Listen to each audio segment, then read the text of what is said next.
कब ठहरेगा दर्द ए दिल, कब रात बसर होगी। कब ठहरेगा दर्द ए दिल, कब रात बसर होगी। सुनते थे वो आएंगे, सुनते थे सहर होगी। यानी शायर महबूब के आने को सुबह के होने से तशबीह दे रहा है। फैज अहमद फैज का ये शेर है जिसमें शायर महबूब से जुदाई के आलम में खुद को मान लेता है कि जैसे वो रात के अंधेरे में खो चुका हो, और जैसे ही वो महबूब की आमद के बारे में और उसके साथ कुर्बत और नजदीकी के बारे में सोचता है, वैसे ही उसका तसव्वुर नूर से भर जाता है, उजाले से भर जाता है। ऐसा मालूम होता है जैसे उसकी अंधेरी जिंदगी में रोशनी फूट गई हो। हिज्र यानी महबूब से दूरी, सेपरेशन, जुदाई।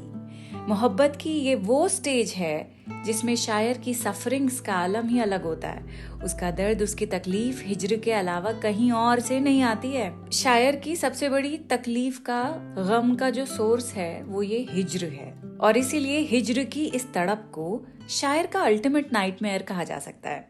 और इसी मौजू पर आज है हमारा ये स्पेशल एपिसोड।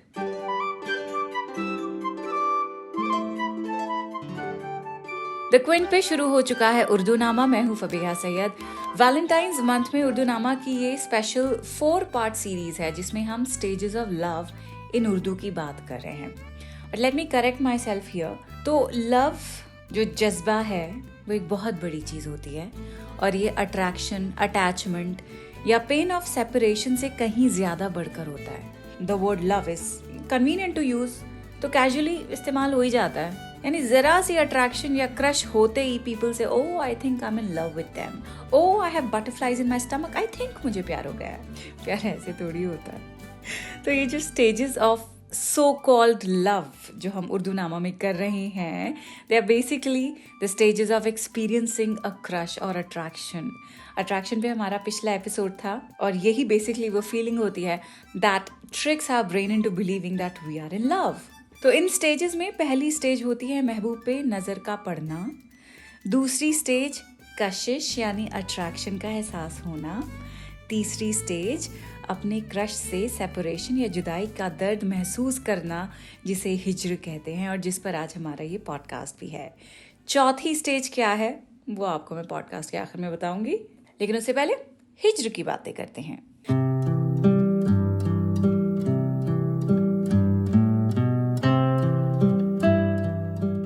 उर्दू शायरी में महबूब से दूरी शायर को अंदर ही अंदर खा जाती है।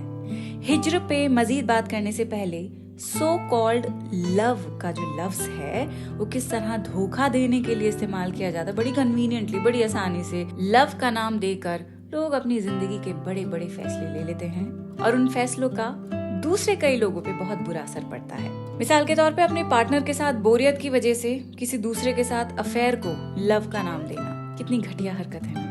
और एक बात ये भी याद रखिएगा कि किसी को धोखा देना किसी की बीमार मानसिकता नहीं होती है। बीमार आदमी से तो हमदर्दी की जाती है, लेकिन जो आपको धोखा दे आप उसे हमदर्दी कैसे कर सकते हैं। इस तरह की बुराई को बुराई ही कहा जाता है। अलग अलग नाम मत ढूंढिए ऐसे लोगों के लिए, ऐसी सिचुएशंस के लिए। ऐसे लोग गलत होते हैं, और भी भोंडे वर्ड में अगर मैं कहूँ तो घटिया। यस, ये बहुत ही घटिया हरकत होती है, और ऐसे लोग कभी मोहब्बत नहीं करते हैं, वो सिर्फ चीट करना जानते हैं। Cheating is never an accident, remember this, it's never a मजबूरी। तो ये भयानक मंजर इसीलिए आपको बताया है क्योंकि ये कई लोगों की रियलिटी है। इसीलिए मैंने पहले ही कहा था कि मोहब्बत एक पाक जज्बा है और आसान नहीं होता है।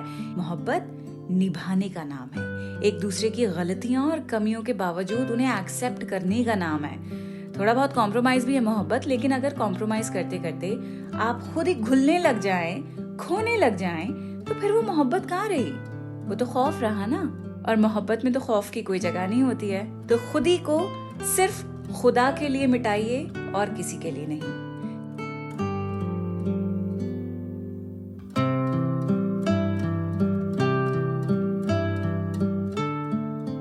इस तवील डिस्क्लेमर के बाद अपने सो कॉल्ड लव की हिज्र वाली स्टेज पर अब आगे बढ़ते हैं और शुरुआत करते हैं एक ऐसे शेर के साथ जिसका शायर कौन है ये नहीं मालूम, बट शेर बहुत बढ़िया है।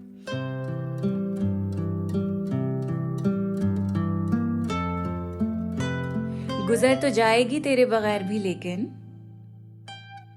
गुजर तो जाएगी तेरे बगैर भी, लेकिन बहुत उदास बहुत बेकरार गुजरेगी। यूं तो हिज्र रोमांटिक रिलेशनशिप्स के कॉन्टेक्स्ट में ज्यादा इस्तेमाल किया जाता है, लेकिन अगर सेपरेशन, जुदाई का दर्द यानी किसी शख्स की एब्सेंस के दर्द को किसी नॉन रोमांटिक रिलेशन के साथ आप सोचें, तब भी तो ये हिज्र पे जितने भी तमाम अशार लिखे गए हैं, they make a lot of sense. For example, when you miss a dead parent, a child, a relative और अ स्पाउस, बात तो वही है, सेपरेशन का दर्द है, गम है जो जाता ही नहीं। जो शेर मैंने अभी सुनाया था कि गुजर तो जाएगी तेरे बगैर भी, लेकिन बहुत उदास बहुत बेकरार गुजरेगी। पता है, इसे पढ़ के हमेशा मैं अपने बाबा को याद करती हूँ। दुनिया के ब्रेकअप्स सब एक जगह, उनके दर्द की शिद्दत अपनी जगह, लेकिन एक पेरेंट को खोने की तकलीफ अलग ही लेवल पे होती है। एक्चुअली लंबे वक्त के जो स्पाउस होते हैं, जब वो चले जाते हैं, उनकी डेथ हो जाती है, तो उनके जाने की भी तकलीफ बहुत होती है। अपना एग्जाम्पल दूं, so I lost my father 21 years ago. I was just 16 and now inshallah I'll be 37 after 2 months. यानी आधे से ज्यादा जिंदगी मैंने अपने बाबा के बिना बिता ली है। हाँ, उस ग्रीफ की चुभन उतनी नहीं है जितनी उस रात महसूस हुई थी जब वो गए थे। सब्र आ गया है, that he is no more, लेकिन एक खला सी बन गई है। उस खला में, उस वैक्यूम में एक अजीब सा डिस्कम्फर्ट रहता है। अब आप उसे दर्द कह लें, तकलीफ कह लें, अकेलापन कह लें, खोखलापन कह लें, वो जो भी है उस खला के अंदर, वो एक तरह की महरूमी की शक्ल इख्तियार कर चुकी है और उसके साथ रहने की फिर आदत पड़ जाती है।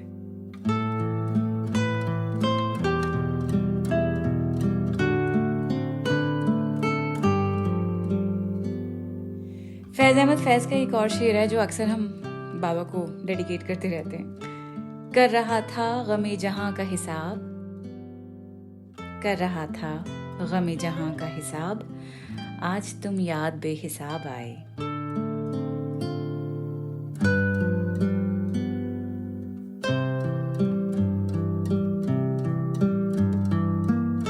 फैज अहमद फैज का एक और शेर है जो हिज्र के मौजू पर बिल्कुल सही लगता है।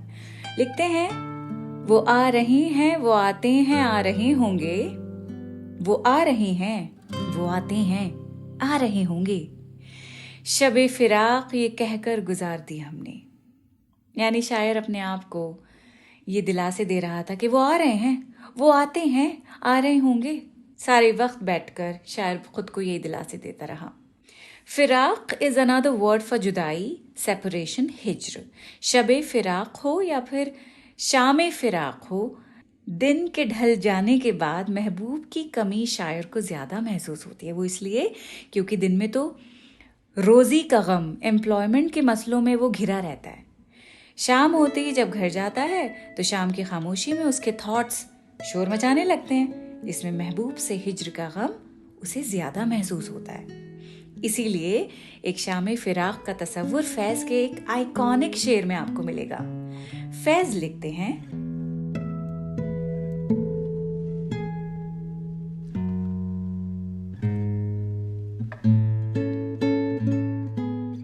शामे फिराक अब ना पूछ, आई और आके टल गई। शामे फिराक अब ना पूछ, आई और आके टल गई।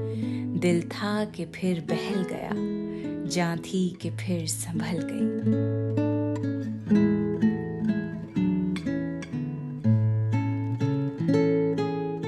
ये गजल शायद आपने सुनी हो या फिर नहीं भी सुनी तो इसके कुछ बीच बीच में अशार आपने जरूर सुने होंगे। एक काम करती हूँ, ये पूरी गजल ही पढ़ देती हूँ, ठीक है? चलें। शामे फिराक अपना पूछ, आई और आके टल गई। दिल था कि फिर बहल गया, जान थी कि फिर संभल गई।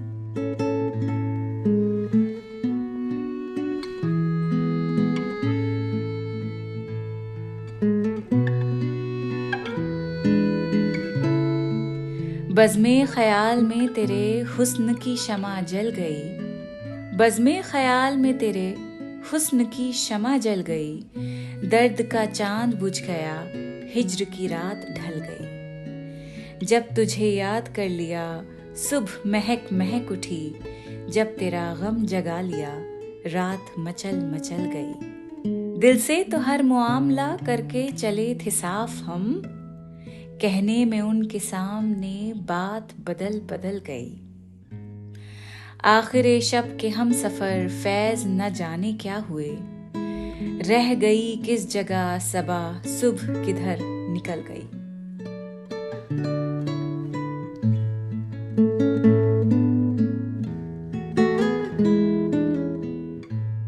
अब जिगर मुरादाबादी का आप ये शेर देखिए। महबूब से जुदाई has taken away all the joys from his life. लिखते हैं, आ कि तुझ बिन इस तरह ए दोस्त घबराता हूं मैं, आ कि तुझ बिन इस तरह ए दोस्त घबराता हूं मैं, जैसे हर शय में किसी शय की कमी पाता हूं मैं।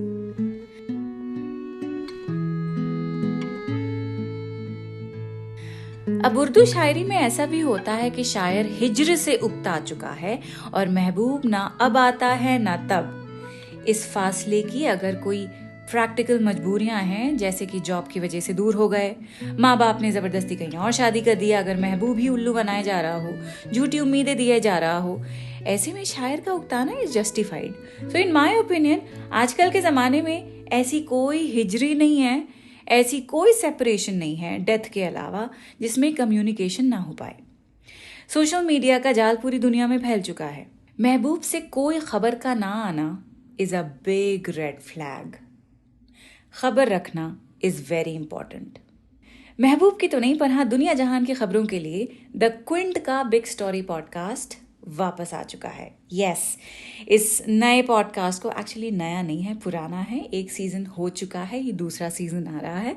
इसे होस्ट करेंगे अंजलि पलोड एंड प्रतीक लिधु। ये द क्विंट का डेली पॉडकास्ट है, तो अगर आप द क्विंट को फॉलो कर रहे हैं, सब्सक्राइब कर रहे हैं, तो नोटिफिकेशंस आपको इस पॉडकास्ट की रोजाना मिल जाया करेंगी। तो ये पॉडकास्ट खत्म होने के बाद बिग स्टोरी पॉडकास्ट को फौरन सब्सक्राइब कर लें। खैर, महबूब की तरफ से कोई खबर का ना आना ऐसे आलम में अहमद फराज के इस शेर में शायर को कुछ एक्सट्रीम स्टेप्स उठाने पड़ गए हैं। अब जल्दी से सुन लीजिए वो क्या स्टेप्स हैं, माजरा क्या है। लिखते हैं, इस कदर मुसलसल थी शिद्दतें जुदाई की,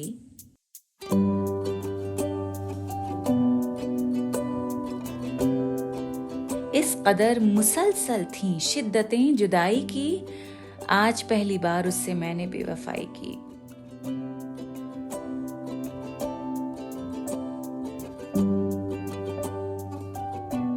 लेकिन अगर ये बेवफाई बोरियत के सबब की गई है, then it's not fair. Ahmad Faraz के शेर का 100% सही जवाब आपको इस अगले शेर में मिलेगा। हफीज जलंधरी का ये शेर है। लिखते हैं,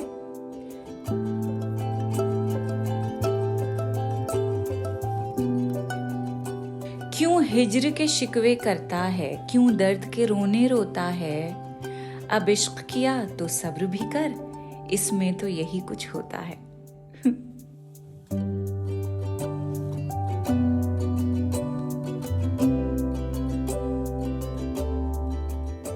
कितनी सही बात है ना। जब इश्क किया है, मोहब्बत की है, तो ऐसे थोड़ी है कि हाँ भाई ये इश्क का जो मामला है इसमें ये चीजें हम करेंगे, ये नहीं करेंगे, ऐसा तो नहीं होता। इश्क में तड़पना भी पड़ता है, तरसना भी पड़ता है, इंतजार भी करना पड़ता है, ईगो को अपनी मारना भी पड़ता है, 100 कॉम्प्रोमाइजेस करने पड़ते हैं, और वजह सिर्फ एक होती है, मोहब्बत।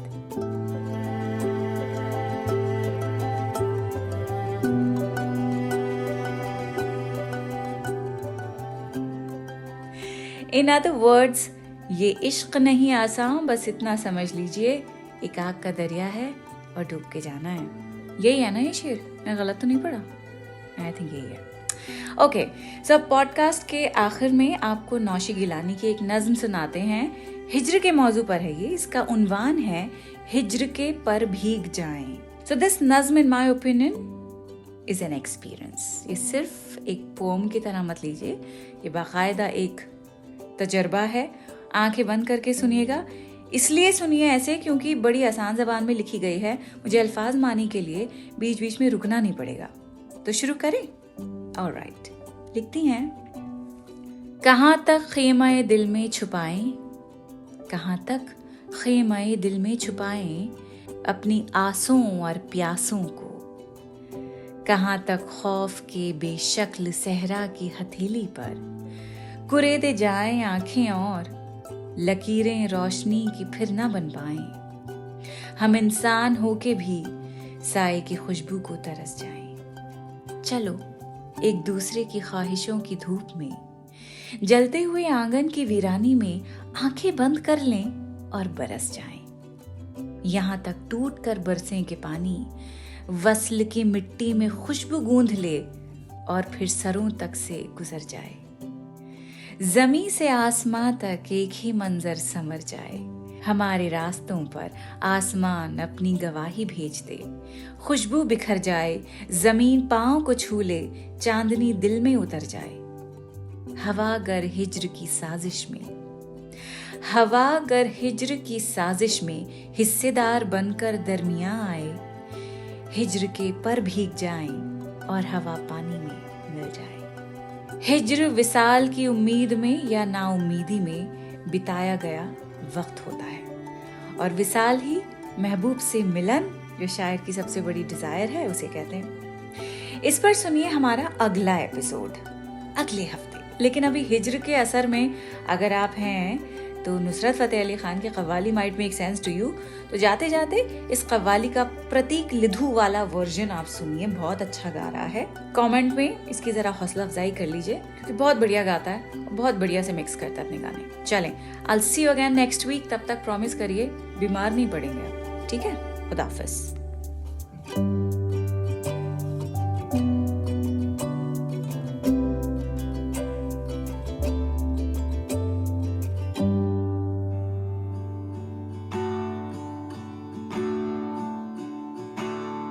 सानू एक पल चैन ना आवे, सानू एक पल चैन ना आवे, सजना तेरे बिना, सजना तेरे बिना।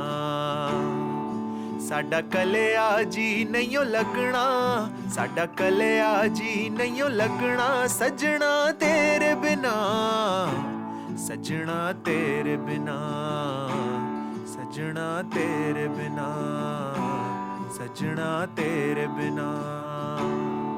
मेरी जान हुण मुक मुक जावे, मेरी जान हुण मुक मुक जावे, सजना तेरे बिना, सजना तेरे बिना। सानू एक पल चैन ना आवे, सानू एक पल चैन ना आवे, सजना तेरे बिना, सजना तेरे बिना, सजना तेरे बिना। आप सुन रहे थे द क्विंट का पॉडकास्ट।